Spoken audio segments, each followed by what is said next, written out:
مفتی عبدالرحمن عابد، Islamic scholar. یہ بڑا اہم سوال بھائی نے پوچھا ہے کہ نماز میں دوران نماز ہر بندے کے پاس تقریباً موبائل ہوتا ہے، تو موبائل کہاں تک نماز میں اس کو رکھنا اور اس کو چلانا یا استعمال کرنا، اس کی کیا حد ہے، کیا حیثیت ہے؟ عزیز بھائیو،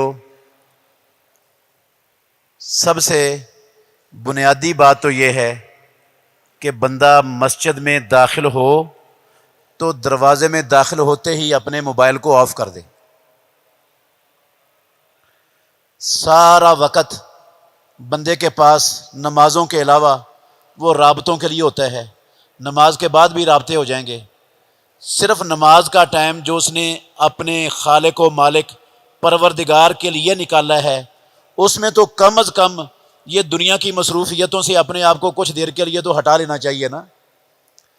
تو یہ مناسب نہیں ہے، بالکل مناسب نہیں ہے کہ موبائل ہماری جیب کے اندر آن ہو اور ہم آ کر جو ہے نا وہ نماز شروع کر دیں اور بیچ میں نماز کے دوران اس کی گھنٹی بجنے لگ جائے۔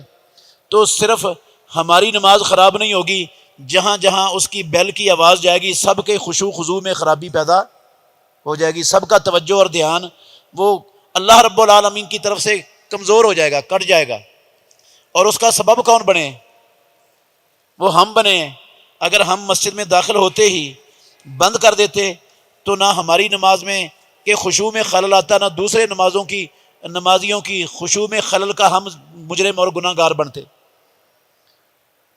ایک تو گناہ ہے کہ وہ اپنی نماز کے اندر خرابی آ گئی، دوسرا گناہ ہے پتہ نہیں کتنے نمازیوں کی نماز ہم نے جو ہے نا اس کے خشوع خضوع کو خراب کر دیا۔ تو انہوں نے تو ہمارا کچھ نہیں بگاڑا تھا۔ پھر کئی لوگ وہ ایسے ہیں بند کر دیتے ہیں مسجد میں آتے ہوئے یا سائلنٹ کر لیتے ہیں، اور کبھی کبھار بھول جاتے ہیں۔ جب بھول جاتے ہیں نا تو پھر وہ بیل بجتی رہتی ہے اور لوگوں کی نماز خراب ہوتی رہتی ہے اور وہ ٹس سے مس نہیں ہوتا۔ ایسی صورت میں اگر موبائل کی بیل بجنا شروع ہو گئی ہے، آپ اس کو بند کرنا بھول گئے تھے، تو عزیز بھائیو نماز کی حالت میں فوری طور پر آپ اس کو بند کر دیں۔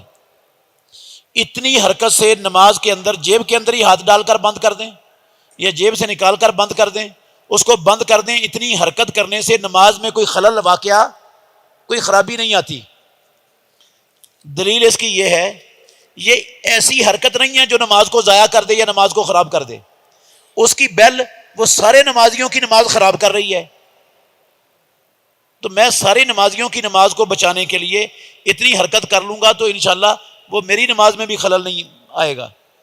رسول مکرم صلی اللہ علیہ وسلم اپنی نواسی امامہ بنت ابی العاص اس کو کندھوں پر بٹھا کر نماز پڑھا لیا کرتے تھے۔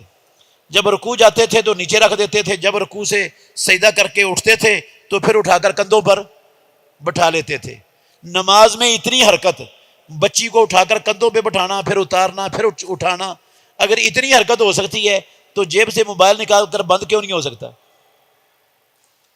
کئی لوگ وہ جیب سے موبائل نکالتے ہیں، وہ دیکھتے ہیں وہ فون آ کس کا رہا ہے، کس کا نمبر ہے، ٹریس ہو جائے۔ یہ بھی غلط ہے۔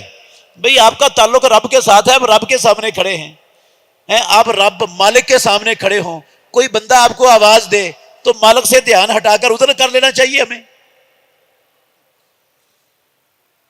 کیسی بری حرکت ہے یہ، بندہ اپنے خالق و مالک کے سامنے کھڑا ہو اور اس کو فکر ہو رب سے زیادہ دوسرے کی جو اس کے پاس بھی نہیں ہے، دور سے اس کو ٹچ کر رہا ہے۔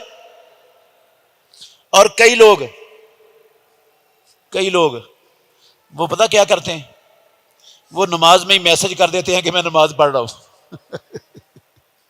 انا للہ و انا الیہ راجعون۔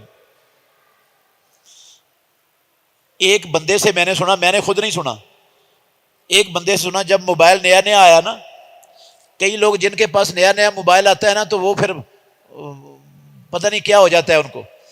موبائل نیا نیا آیا تو حرم مکی میں ایک بندہ نماز پڑھ رہا تھا، اس کی جیب میں موبائل بجا، اس نے نا نماز کی حالت میں کہا انا فی الصلاۃ کہہ کے پھر بند کر دیا۔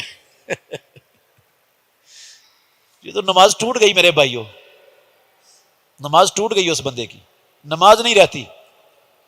تو ایسی کوئی حرکت نہیں کرنی، کوشش کرنی ہے کہ مسجد میں داخل ہوتے ہی بند کر دیں اس کو، اور اگر بھول گئے بیل بجنی شروع ہو گئی ہے تو جو ہی بیل بجے فوری طور پر اس کا گلا گھونٹ دیں، اسی جگہ پر بند کر دیں۔ نہ دیکھنے کی ضرورت ہے، نہ میسج کرنے کی ضرورت ہے، نہ بولنے کی ضرورت ہے، کسی چیز کی ضرورت نہیں ہے۔ بہترین صدقہ جاریہ حاصل کرنے کے لیے اس ویڈیو کو لائک، کمنٹ اور شیئر کرنا مت بھولیں۔